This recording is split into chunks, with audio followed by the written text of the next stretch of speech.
हम सभी जानते हैं कि पोल्यूशन की वजह से जो अर्थ की आउटर सरफेस है उसके ऊपर ओजोन की एक लेयर होती है और ये ओजोन की लेयर विभिन्न जो पोल्यूशंस होते हैं उनकी वजह से टूट जाती है और इसके टूट जाने के कारण सूर्य की तरफ से आने वाली जो प्रचंड गर्मी है वो गर्मी धरती के ऊपर आ रही है और जिसकी वजह से बड़े बड़े जो ग्लेशियर्स हैं वो आप देख रहे हैं कि पिघलते जा रहे हैं और अर्थ के ऊपर ख़ास तौर से जो अंटार्कटिका है उसके ऊपर हिमालय के ऊपर जितनी भी बर्फ़ है वो धीरे धीरे पिघलती जा रही है। समुद्र का पानी बढ़ता जा रहा है और समुद्र का पानी बढ़ जाने की वजह से समुद्र का सतह जो है ऊपर उठती जा रही है। इसके सिवाय आप जानते हैं कि पोल्यूशन जो है वो एक बहुत बड़ा कारण है जिसकी वजह से ये ग्लोबल वार्मिंग की प्रॉब्लम दुनिया के सामने आ रही है, क्योंकि इसकी वजह से कार्बन डाइऑक्साइड का लेवल वायुमंडल में बहुत ज़्यादा बढ़ गया है। इसके सिवाय जो रेफ्रिजरेशन के लिए कार्बन नाम की जो आपकी गैस यूज की जाती है रेफ्रिजरेटर के लिए, तो ये गैस भी क्लोरोफ्लोरोजन जो है वो भी पोल्यूशन का कारण होती है। इसके सिवाय बहुत सी इंडस्ट्रीज़ हैं जिनसे बहुत सारा धुआं लगातार बाहर फेंका जाता है जो वायुमंडल को प्रदूषित करता है। और दुनिया भर का जो ऑटोमोबाइल्स इंडस्ट्री है और बहुत सारी गाड़ियां हैं हर एक महानगर के अंदर जो लगातार दिन रात चलती रहती हैं, इनके द्वारा काफ़ी सारा प्रदूषण फैलता है और ये ऑटोमोबाइल का जो प्रदूषण है वो भी वायुमंडल को और ज़्यादा विकृत करता जा रहा है और जो है वायुमंडल में कार्बन डाइऑक्साइड का लेवल बहुत बढ़ रहा है।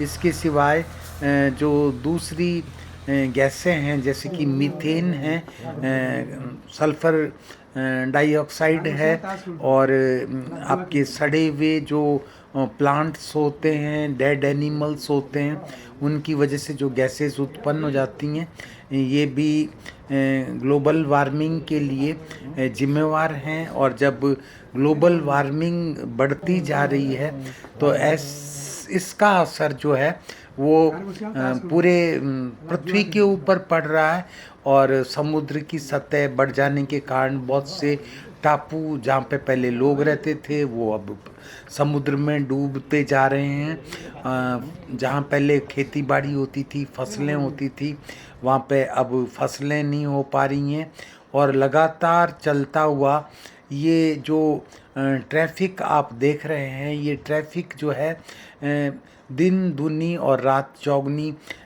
इस पोल्यूशन को बढ़ाने वाली गतिविधि है।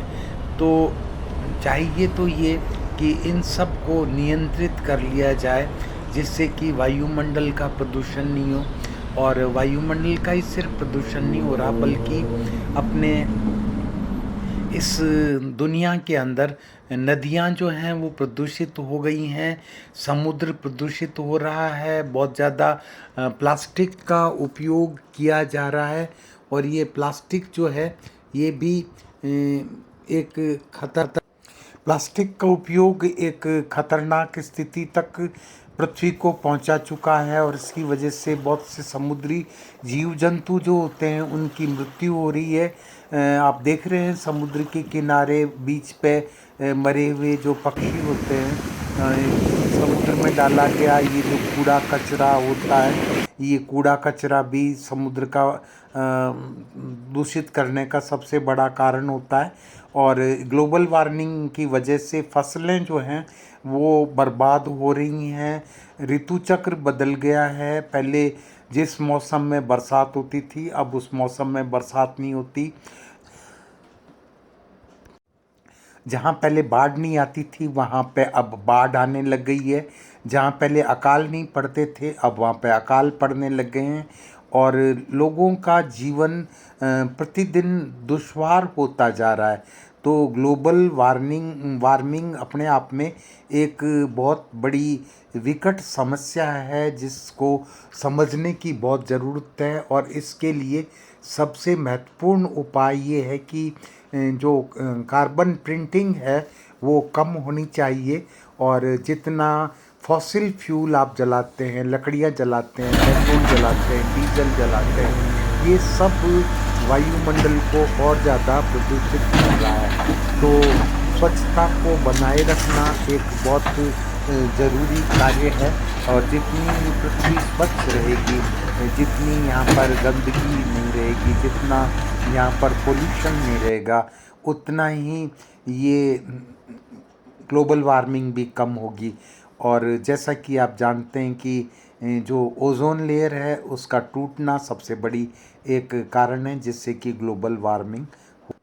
इस वीडियो को देखने के लिए आपका बहुत बहुत धन्यवाद।